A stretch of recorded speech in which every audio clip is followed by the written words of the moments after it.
Hello everyone. So this is another LXD release live stream. This time we're going to be going over LXD 4.22, which was released on Thursday last week. It's now starting to slowly roll out to everyone, especially for those using the Snap. Other distros will usually get it and like later this week or early next week thereabout. It's the first release of the year, which means we had a slightly shorter development cycle than usual. So there are not quite as many massive features. There's at least one very big one that hopefully would be very useful to many of you. All right. So first I'm going to be going through the release announcement, just going through different items there, and then I'm gonna be doing a demo of all of the items that I'm able to demo. All right. So first thing is an update to minimal requirements for LXD. This will not really impact many people. It primarily impacts those that actually build LXD, so Linux distributions usually.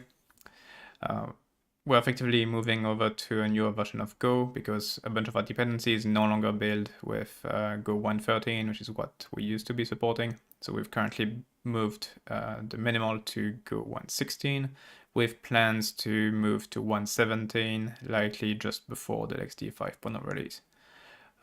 At that point, we expect that 1.18 should be out, so we're gonna be like one release behind as far as what we support for minimal version. We're also bumping to LXD 4.0 as far as what's required. It used to be 3.0, but now that we've got LXD 5.0 about to release, just supporting the previous major release of the LXC library is quite reasonable enough. So we're not going to be testing actively on LibLXC 3.0. As far as the Linux kernel, we are going to be supporting Linux 5.4 and higher, which is still a pretty old version of the Linux kernel, but quite a bit newer than what we used to have as a minimum version, which used to be 3.13, I believe. So that all brings it to something a bit more recent. It also makes it easier for us to test and validate. The next thing that we've been doing recently is reworking documentation and in general, like getting to a place where we can push a lot of more structural changes and other changes to the documentation content over the next few months, leading to LXD 5.0 LTS. So on that front, I'll go over just after, but we've got slightly different view of the documentation right now that already has a few fixes and some initial structural changes to the getting started section. Then we've got probably the biggest feature in this new release, which is the user project management daemon. For most users, it's not something you're going to be directly interacting with, but it's something that might be set up for you on your system. It effectively allows for safe and privileged use of LXD, so multi-user systems where each user will be able to interact with LXD inside a restricted project that they own, and just making it quite convenient on the administrator. They don't need to pre-configure LXD. There's no need to run LXD init, any of that. Things just automatically configure on first use. Each user automatically gets their project created. It's compatible with things like remote centralized authentication. So you don't need to have the users be local for it to work either. And that should make it quite a lot easier, especially for Linux distributions who want to ship LXD on the desktop and have all of their desktop users just get LXD working right out of the box. That makes it a lot easier to get that user experience. Like if you want something that's close to the user experience you might get on something like a Chromebook, that's probably going to be the way to go. And here there's like a very short example of it where as a community and privileged user, you just run an LXD list and you can launch a container and it just works. And if you look at the project list, you can see that you don't see the default project, you only see your own project, and that project is restricted. So I'm going to be showing a bit more of that in a tiny bit.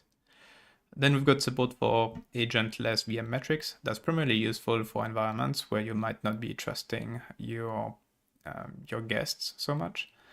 So if a VM could, say, replace the LXD agent, then they could feed different metrics back to LXD, which would then be trusted by LXD and potentially reported to things like Prometheus and others. So your actual resource consumption might be incorrect in that case.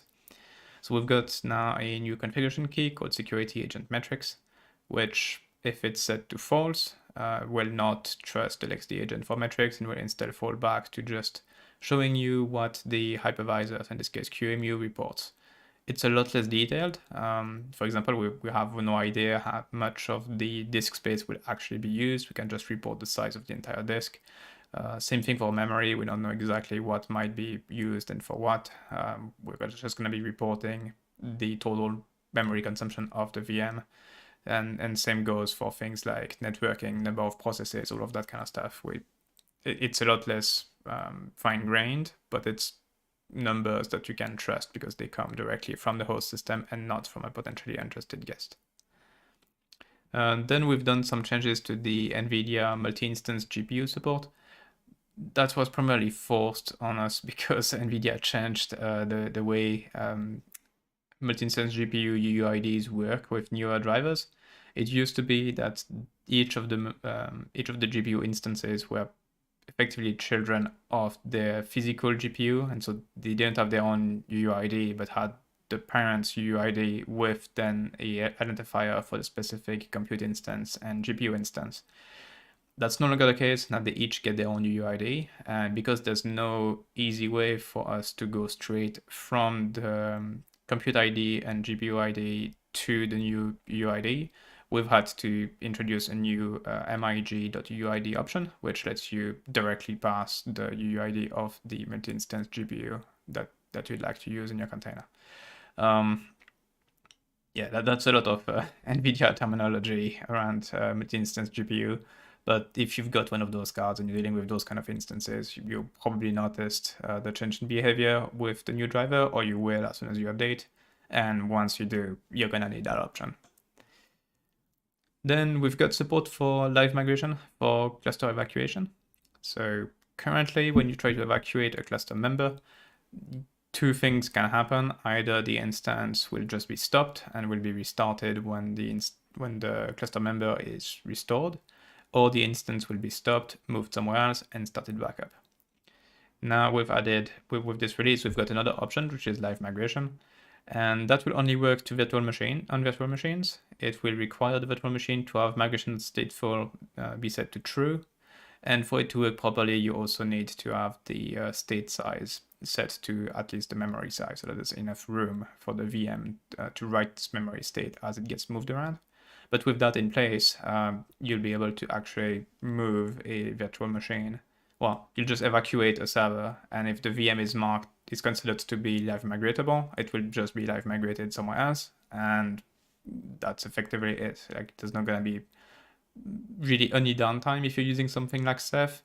If you're using another storage backend, it's going to be a bit of downtime because the instance disk itself needs to be moved around, but the workload inside of the VM will never be stopped. So if you're running, I don't know, whatever service you might be running in there, it's not going to get stopped. So that's pretty good. It's automatic for any case where we detect that it should be safe. If you want to force it, just like the other modes, you can now set the cluster evacuate option to live migrate, which will enforce the behavior. Then we've got a new option for for allowing inconsistent instance copies. So when you're copying an instance on the storage backend, like the directory, LVM, or Ceph, which don't have an easy way to create an atomic snapshot that can be immediately mounted and then transferred instead of transferring the initial state. We have somewhat limited options for what to do there. Like, we could freeze the entire source instance, but if we do that, then you're dealing with quite a bit of downtime. Or we can just run rsync against whatever we have there. And that's what LXD's been doing for a long time. But if something changes during that transfer, that causes the transfer to fail. So now there's an option called --allow-inconsistent that you can pass to LXD copy, which will instruct it to ignore rsync failures that are related to a file changing during the transfer. That's particularly useful if you're going to be combining that with the refresh flag, because then you can do multiple passes of LXD copy with dash dash refresh and dash dash allow inconsistent. And the combination of the two means that you can refresh that target instance several times, and then once you're ready to kind of cut over, you can stop the source, do another pass of refresh on top of that, and then start the now consistent instance on the target. So that's the main use for that feature. Then the next one is the optimized instance detail API. That's not going to be super user visible, other than some commands are going to get quite a bit faster thanks to it. So any operation that in the past would require pulling the instance config as well as the instance list of snapshots and backups and state, that could have been easily 4 different API calls for a specific instance. We already had a shortcut for that in the entire instance list. We could grab an instance list from a server, including all of that state in one shot. So a single API call for every single instance and everything that relates to them. That's what LXD list does effectively. But we didn't have a granular version of that for a specific instance. So that's what's adding there. And we already have now plumbing for LXD info and I think another command that's are now using that, and we're looking at speed ups of like up to 4 times faster in some cases by not having to do all of those different queries. And the last feature is TLS over Unix socket. This is a very niche feature, but it was needed for the first feature, for the user management daemon thing. That daemon effectively has unprivileged user talk to it, and after it creates the project and handles authentication, it connects to LXD itself. And for that to be done safely, instead of like, passing an extra header or cookie or something, just saying, hey, believe me, the user I'm acting as is actually this guy. What we've done is that the LXD user daemon can instead load a certificate and then use that against the local Unix socket for LXD for authentication. And that means that as far as LXD is concerned, it's exactly the same code path and validation and security mechanism as if it was being accessed over the network, which is already code we're very familiar with, that's been around for a long time and that we have good solid tests for. So that was really a good way to not have to add yet another different authentication method in LXD and just reuse what we have and simplify things. That's it for the list of new features. So now we're going to be going over a bit more of a demo. And I'm going to be starting with the documentation. So for that, I'm just showing the documentation site as it is right now. It looks mostly similar to what we had before. One thing that's worth noting is the search is actually functional now. So that's going to be very useful to just go and look at stuff inside the documentation. Other than that, the getting started, as it was reworked. So the installing LXD is a bit cleaner. There's also less duplication between the website and GitHub and the documentation, and we're improving that quite a bit. We're currently reworking the security and authentication documentation. That should be updated within the next few days. And then we're going to be taking a stab at reworking all of the network documentation, which is currently hidden here under configuration. So we're going to be working on networks, network ACLs, forwards, peers, zones, and things like BGP networking, and just cleaning all of that stuff up into a new networking section. So that's going to be quite exciting. We're really hoping to have a much nicer looking, easier to navigate documentation with LXD 5.0. Alright, terminal time. Well, actually, no. The first feature being the user management daemon is actually desktop time. So here I've got an Ubuntu 2004 system. And if I go, just get that terminal open. All right. So that system doesn't have LXD installed. I'm going to be installing LXD. I'm just going to use a bit of a hack here because we are rolling out LXD to 422 right now. But because it's because we do phasing for those rollouts, so that we don't completely saturate our servers, I need to use that cohort equals plus, which is a way we have to actually force getting the currently phased version, so I don't risk randomly getting 421 still. So anyway, LXD 4.22 is installed. I obviously have not configured it or anything. There's literally no config in there. The one thing I need to do now is just configure it for use by previous users. So I'm gonna do snap set and then do daemon.user.group and set it to users. It works better if I tell the name of the snap, LXD. There we go. So now if as root, if I go look at how things look like. So the normal LXD socket is here. We can see it, Unix socket, and the LXD group is allowed to talk to it. But now we've got a separate one here under LXD user, which looks similar, but as configured, the users group is allowed to talk to it. So what does that actually mean? Well, let's switch to a completely unused new user. I'm gonna be switching over to the foo user here. All right. And that user doesn't have any privilege whatsoever. So if we look at the group membership, it's just a member of the users group, and that's it. It does not have sudo access. It doesn't have any kind of admin access on the system. Now that LXD is currently not running. If we look, there's just the LXD agent because this is actually LXD VM, but there's no LXD daemon running. And as I said, I just installed it. It hasn't been configured yet. So as that user, now let me just run LXD list and see what happens. That's taking a little while, which is a good sign. And after a few seconds, here we go. It just shows an empty list. For those who use LXD, you might notice there's one line that didn't show up here. It didn't tell you to run LXD init to configure it. And that would be because, well, LXD is now configured. So it did create a storage pool, it created a network for you. The other thing that's interesting is that it created a project.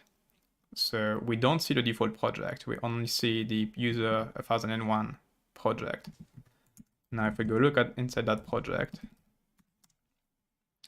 we can see that it's quite heavily restricted. So it's got restrictions enabled. It allows for nesting in containers. It does allow for disk pass-through so long as the source is under the home directory for that user. It allows GPU access. And it allows the use of the user's own UID and GID for any kind of UID mapping that the user might want to do. It also configured a default profile. That default profile actually has an ID map in place already, so that if you want to share, say, your home directory, things just work in the container. There's no need to configure anything. It configured the use of the network and the storage pool. So what that means is that that user can absolutely just do grab an Ubuntu image and just launch a container. And it would just work straight out of the box. No configuration, no nothing needed. Now to just show the restrictions, if I was to then ask for a second container that is privileged, I'm getting told privileged containers are forbidden. So they can't cause any damage. The user can create an unprivileged container, they can create virtual machines, they can pass paths under their home directory, but they can't do anything that would harm the system. The same thing would go if I was to try and do, say, create a device called SDA. It's a disk, well, it's not a disk, actually it's a Unix block device, and the source is dev SDA. If that was to succeed, you'd be able to either corrupt the host system or potentially access data or modify data on the system, which would be really bad. But same thing, Unix block devices are forbidden. So all of that stuff is locked, and it's the exact same mechanism that we use for restricted projects within like a LXD cluster or anything like that that might be public facing with untrusted users. All right, so yeah, that user has one container running. The other thing that's nice is if I then switch over to yet another user. So if I use bar here, and that user also opens terminal. So this time, same thing, that user never used LXD. So you're gonna see just how quick it gets to create additional users once the initial configuration happened. It's gonna be really quick. Right, so that's how long it took to actually generate that project and everything inside LXD. This time we can see that the user is user 1002. Exactly the same restrictions and everything are in place. That user doesn't get to see anything that the other user is running. In fact, they can absolutely use the exact same name, and that just works. So there's no need for like collaboration or anything with others. All of that stuff just works right out of the box. And if I was to switch back to my initial user, so that's my Ubuntu user here. And now as root, if you look at LXD, then you see all three projects.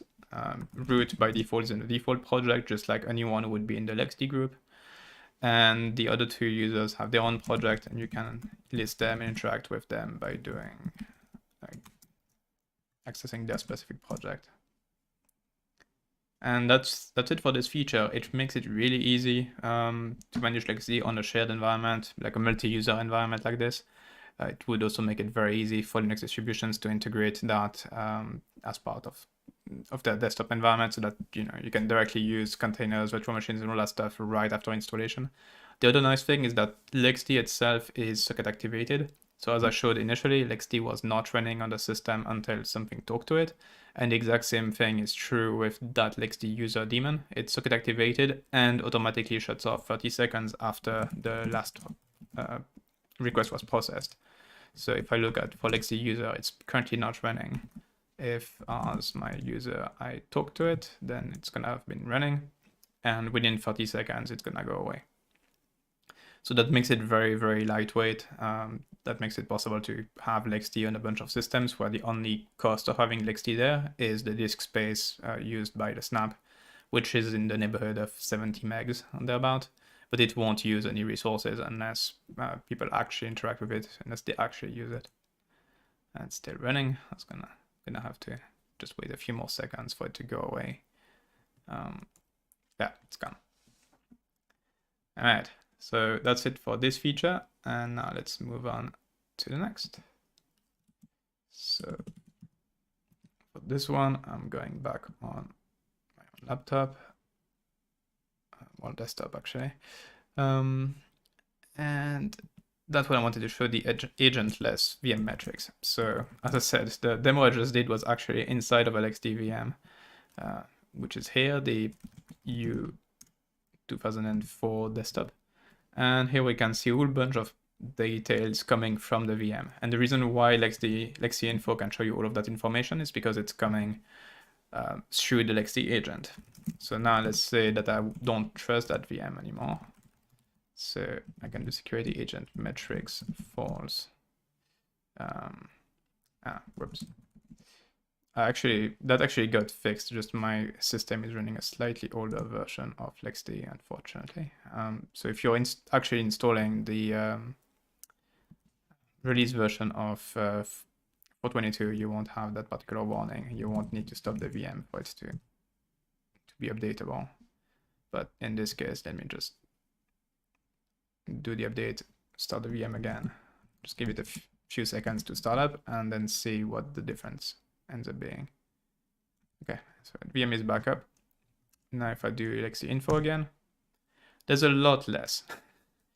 So we can still see the disk usage, that's okay. And we can see the network usage for the VM itself for just that one interface. We can't tell how many processes are running. So there's a lot less information, but the information that we are getting is the one we're getting straight from QEMU. So we can see we lost a lot of network interfaces in this case. But that's effectively it. Like we do have an option now to set that, and that gets you a lot less information, but it's information that you can trust because it's not it's not something that the guest itself could potentially modify.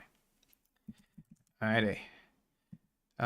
Next would be the NVIDIA multi-instance GPU feature. I don't currently have a GPU available to show that one because it's pretty specialized GPU and it's currently busy doing some tests. But effectively, the difference that if you were to pass an in multi-instance GPU to an instance, you would do instance name, then you do MIG 123 or something along those lines. GPU type is MIG, and then the PCI is it would be some PCI address of some kind. And normally, like in the past, you would do MIG CI equals something, MIG GI equals something. These days, with the newer drivers, you do MIG UUID equals, and then the UUID that you get from NVIDIA SMI, you'd put it in there, and then you get that multi-instance GPU passed to your container. So that's it for the NVIDIA multi-instance GPU. Now for the live migration. So that one will need a tiny bit of setup. I did set up the two systems earlier. Well, they've got Ubuntu running on them, just say. This one's gonna give me some trouble, isn't it? Give me a sec to fix that. Yeah. I had that problem already the other day.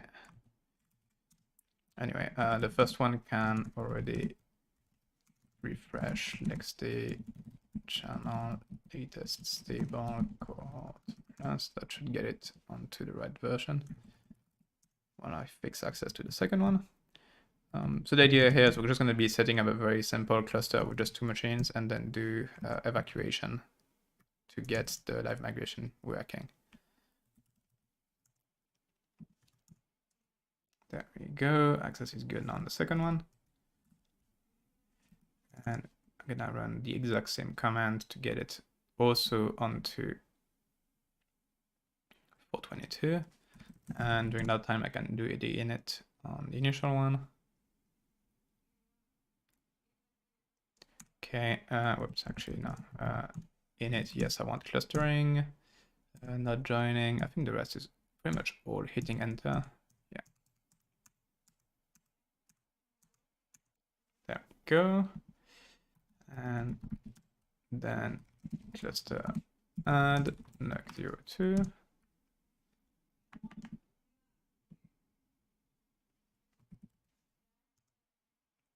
Okay.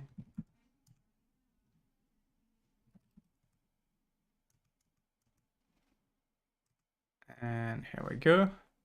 So that's just, we should have a working cluster at this point. Yep. And let's just start one instance. So do Ubuntu 2004 cloud v1. We want that to be a virtual machine. It needs to have migration stateful enabled. Actually, it's also gonna need its disk and network to be tweaked a tiny bit. And we're gonna be wanting to do cluster evacuate Live-migrate. So that's gonna take a minute or so to download and pack and everything. So I'm just gonna go through the requirements again for this. So in this case, I'm not using Ceph.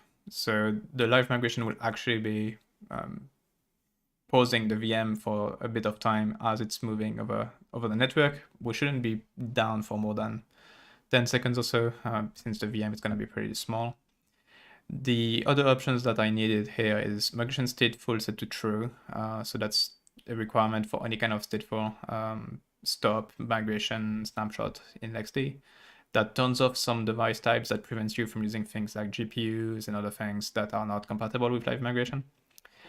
The cluster evacuate equals live migrate is not normally required so long as LXD can assume that the target system is compatible with the source. Here, it's not the case. The two systems actually differ a tiny bit, and I'm gonna be attaching the VM to the network using MacVLAN, which is also something that LXD then cannot guarantee will work the same on both systems. Actually, I'm not going to use MacVLAN, I'm going to use a bridge, but it's a bridge that LXD doesn't manage. So since LXD doesn't know that, it would fall back to the safe stop, migrate, start back. So I need to force it to live migrate. And we need some space on the VM to store the memory. So you need config device v1, config device override. v1 root disk. So on the root, I need to bump the size.state to be at least equal to the memory. Otherwise, there's not going to be enough space to put the memory dump during the transfer. So that's good. And then the network. So ETH0, I want to disconnect it from the current network. It's going to be bridged onto a bridge that LXD doesn't know about. Okay. Just checking. Oh, and there's another catch. I actually want it on NUG02 initially.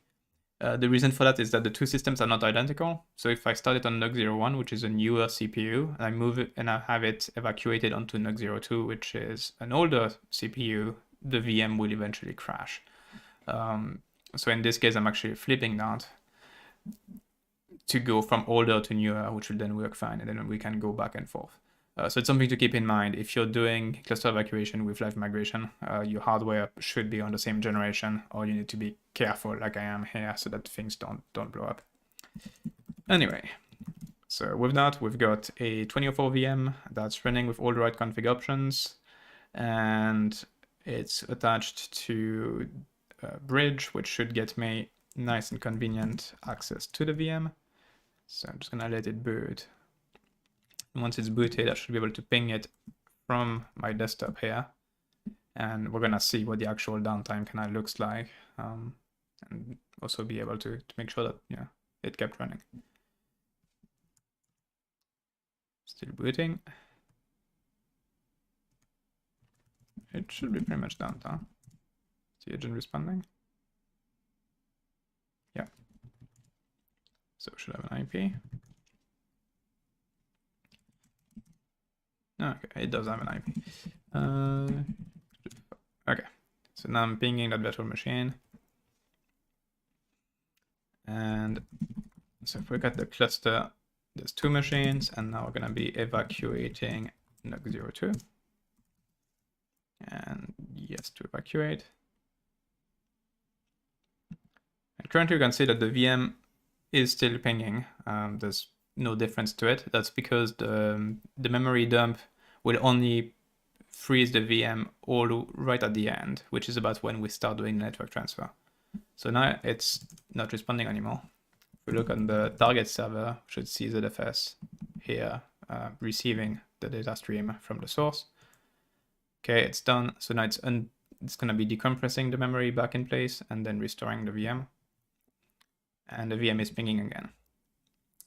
So all in all, what did we lose?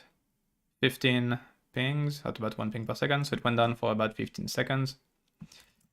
And if we go inside that VM, as far as it's concerned, it's been up at 1 minute. So it didn't get shut down, otherwise that would have gone down to 0. It didn't really notice anything. Didn't suspend or anything that it can tell. It just was temporarily frozen and then resumed on the target.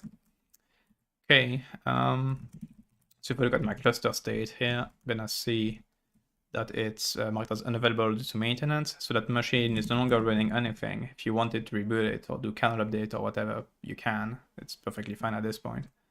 And once that's done, then you bring things back. And the way you bring things back is doing a cluster restore on it. So NUG02. And we'll just see the reverse happen. So currently nothing. The VM is just operating perfectly normally. In a few seconds, there we go. It's pausing because it's being sent. So we can see that now NUG01 is the source, so it's doing a ZFS send. That will take a few seconds to just transfer. And that's the part where if you're using Ceph, that won't happen because Ceph doesn't need to do any kind of transfer. You just have the shared data. And it will just, well, you're going to skip that entire stage. So you might end up having a migration take only 2-3 seconds or something along those lines, because all that's needed is just the memory dump and restore. And here we go. It's pinging again. So you can see that in that direction, it took quite a bit longer. The reason for that is reasonably simple. As I said, NUG02 is an older machine. It's got a CPU that's significantly slower than NUG01. So NUG01 managed to unpack the memory, like decompress the memory pretty quickly. NUG02 took longer. So that's the difference in in timing. But if we go inside of that VM, we're now at 2 minutes of uptime, and like everything's working perfectly fine.